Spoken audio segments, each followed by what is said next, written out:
Well, I'll start with something very obvious. I want to give a big יישר כוח to all the organizers and to Regavim in particular for not just for organizing this event, but for the ongoing activities on behalf of the Negev, but it's actually not on behalf of the Negev, it's on behalf of the State of Israel.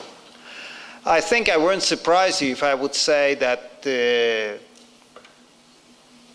this country actually started, or this issue actually started with what today, in some kind of a twisted negative sense, we call settlement activities. Thank you. I think that we have to notice the similarities. On one hand, the similarities, the obvious, once again, is that the activities 100 years ago were of starting communities, settlements, towns, whatever, establishing the Jewish presence. And to notice the differences, because I think that if we look back 100 years, it would be more of really establishing Jewish presence in lands or in pieces of land that otherwise would have been taken by someone else. Unfortunately, today, I think it's a little bit more complicated, because in many cases what Regavim has to deal with is the situation where land that either belongs to the state or even is privately owned has been, in the meanwhile, taken by someone else without definitely even trying to get any permission to start a village or whatever the case might be, or to start building somewhere. So I think, except for being part of the good old spirit of hityashvut, of settling the land of Israel, what we all, and Regavim in particular, has to deal with is the whole issue of what you do in the situation of land that is, once again, obviously either someone's privately owned or state lands, and surprise, surprise, there are people living there. Well, I think that even in this friendly audience, I won't go into the solutions that unfortunately sometimes you hear about, but they are, shall we say, not realistic. Oh, you just take everyone out and start building a different community. It's a little bit more complicated. But at the same time, I think that without the ongoing activities in this field, you can't achieve much. And the ongoing activity, I mean, in many cases, legal action.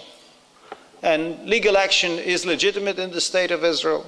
Unfortunately, those who, how shall we say it in a politically correct manner, those who are opposed to any kind of Jewish settlement in the Negev, in the Galilee, in Judea, in Samaria, are using legal action all the time. And I think that of late we've seen cases where legal action has been taken in order to reclaim lands that have been taken in the meanwhile by someone, and to try to get to the real results there. Well, I think that some of you already, if we would be now at the stage of Q&A, would immediately say, okay, that's very nice, and we've even seen some successes of legal action, but then nothing happens. And once again, populistically, it would be very easy for me to say, I promise you that we'll immediately, and so on and so forth. But I think that in this, once again, complicated reality, we have to really concentrate. And we've had several discussions about it in the government, in different forums, how to concentrate on certain cases that are very obvious, very clean and clear from the legal point of view, in order to start, once again, I don't have a better term, to reclaiming pieces of land, especially in the Negev, where the demographic situation changes very quickly.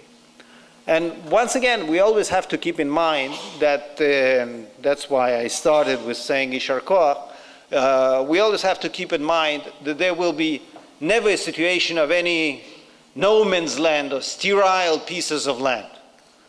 Even if the government will finally, and the police will finally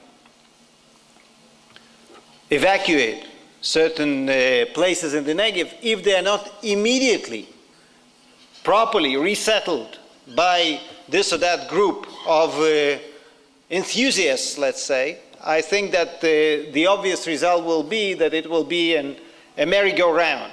The police will evacuate, the tribes, the Hamulot will come back, and Choser Khalila, and it will go on for forever and ever. So I think that in this particular case, once again, it's a clear combination of, on one hand,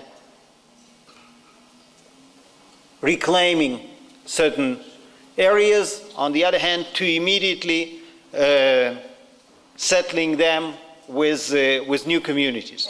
Now, I even won't go into all the explanations of the importance of it, but I think that what we are seeing of late is more and more understanding of the urgency of the issue. And I'm not just talking about different government plans in this area. By the way, it's very legitimate to have different points of view about certain proposals and certain plans offered to the government of late. I think that some of them at least are lacking very important components in these plans. But what I would dare say that 10 years ago, 15 years ago, there would be very little interest to activities like those of Regavim. There was little understanding of how important and how urgent, once again, this whole issue is. There was much more, let's say, there was the whole idea of creating new communities in Judea and Samaria was much more of an issue. I'm the last one to criticize that, being part of one of these communities in Judea and Samaria. And today I think it's a very good moment to start really investing in the Negev and in the Galilee too. The Galilee today is not part of the discussion, but for those who are familiar with the demographic reality and, once again, land reality there, it's quite obvious that it should be part of the discussion. I will, by the way, bring another issue that is probably less dramatic and less in the news, less tense. It's not something for legal action or for lobbying activities in the Knesset or the government. But one thing we have to take into consideration when we start discussing settling the Negev, for example, the question also arises how. And I will give you an example that is a little bit, and I will give you an example that is probably even a little bit controversial. In the Galilee, and it was, I guess, a very good idea. In the last 20 years, a lot of little communities were started. In most cases, they call them mitzpeh, but not necessarily mitzpeh. There are communities all around the Galilee. By the way, wonderful communities, in many cases, even with some common denominator, except for the general idea of settling the Galilee. Could be vegetarian, could be, I don't know what, all kinds of ideas that unite these communities. In many cases, these communities, or the majority of the population of these communities, is local. They come from different places in the Galilee. This great idea is not very popular with certain people in the Galilee. And these people are good people. They care about the Galilee so much. They are mayors of different development towns, what we call in the Galilee.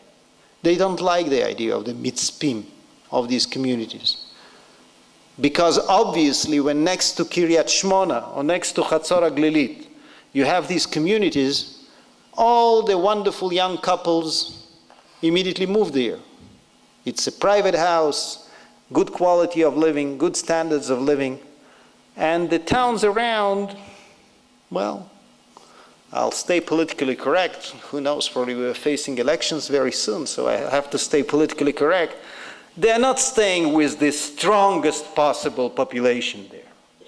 So when we are talking about settling the Negev and settling the Galilee, I do have to say that for Regavim and for all of us, once again, it's a real challenge to think where we find the human resources of all these people, young families, to come and start their life there. Shall we just look around and say, hey guys, we have nice villas here around, come and join us, it's just a 5-minute drive from where you live, it's a good possibility to improve your living standards? Or will it be about people who are really enthusiastic about the idea, will be ready to come from Tel Aviv, Ramat Gan, Yerushalayim, by the way, second generation in many cases from different communities in Judea and Samaria. And I'm glad about it, because I think that these days, when you hear even on the extreme left, people in Israel, my colleagues in the Knesset, saying, that's it. There's no more question about Judea and Samaria. The settlers won the battle. So I guess it allows young couples, young families to look around and say, what is the next challenge? If we want to really continue the Zionist dream, and we want to continue what I refer to as settlement activities, where is the next challenge?